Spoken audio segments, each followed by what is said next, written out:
કેનેડાની પરંપરા બહુ ગમે છે, જેને કાંઈ નથી કરવું એને વાસણ કરવાના છે. તો આ ટમેટા છે એ પ્યોર કેનેડિયન ટમેટા છે.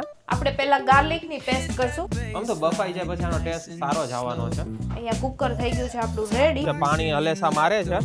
આનું આ પાણી પાછું બાફવા. આ કોબી છે એ ચાઇનીઝ કોબી છે. આપણે દેશી ટમેટા આવે ને શિયાળામાં એવી ક્વોલિટી છે અહીંયા. વધારે ગાર્લિક હોય તો પાવભાજી ટેસ્ટ વધારે સારો લાગે. Bomb blast. એકદમ ગુલાબી ઠંડી છે, તડકો બહુ સરસ આવે છે અને આપણે બનાવે છે આ ફ્રેશ વેજીટેબલથી પાવભાજી. તો આ બધું વેજીસ છે અને ધોઈને કટ કરી નાખીએ. મોસ્ટલી અહીંના વેજીટેબલ્સ છે એ બહુ સારા જ આવતા હોય છે, એમાં કોઈ ઇમ્પ્યોરિટીઝ આવતી નથી હોતી. સ્ટીકર મારીને આવે છે અને આ પ્રોડક્ટ છે કેનેડાની.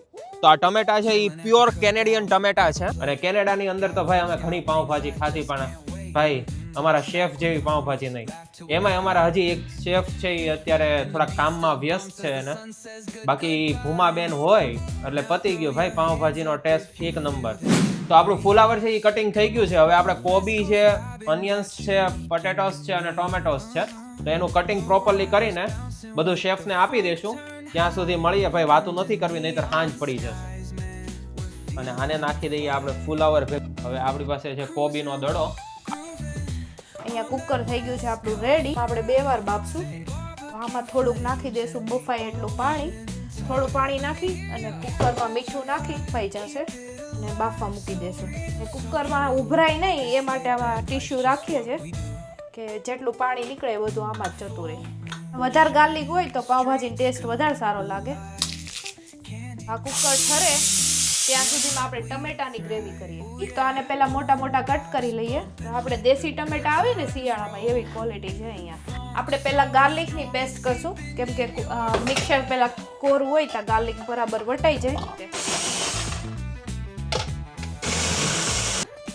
જોઈ શકો તમે ગ્રેવી. મીઠું બીઠું કાંઈ નહીં, ઓનલી ટમેટા લાલ લાલ ચટકતી બાફેલી ભાજી હતી. વઘાર માટે પેન મૂકી દીધું છે.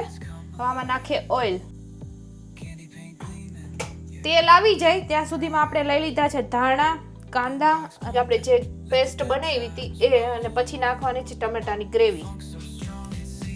નાખી દઈએ અનિયન.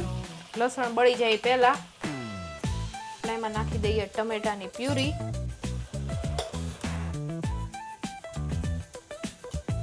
થોડુંક આમાં અંદર નાખી દઈશું પાવભાજી મસાલો. ટમેટાની પ્યુરી મસ્ત ચડે છે અહીંયા. Bomb blast. આમાં નાખવાનું થોડુંક આદુ મરચાની પેસ્ટ, કાશ્મીરી મરચું, બીજે એના માસીના ગામનું નાખી દઈએ લાલ મરચું. આપણી પાસે છે એવરેસ્ટનો મસાલો. તો આપણા બધા મસાલા અહીંયા મિક્સ થઈ ગયા છે. આપણા વટાણા પણ આવી ગયા છે. આપણે બોઇલ કરી નાખીએ અને મસાલો ચડે છે ત્યાં સુધીમાં નાખી દઈએ. બહુ સરસ તેલ આવી ગયું છે ઉપર. હવે નાખવાના છે આની અંદર ધાણા.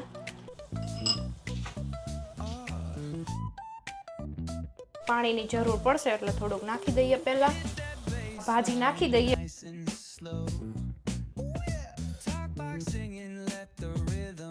આપણે ટેસ્ટ કરાવી દઈશું. થોડુંક નાખી દઈએ લીંબુ.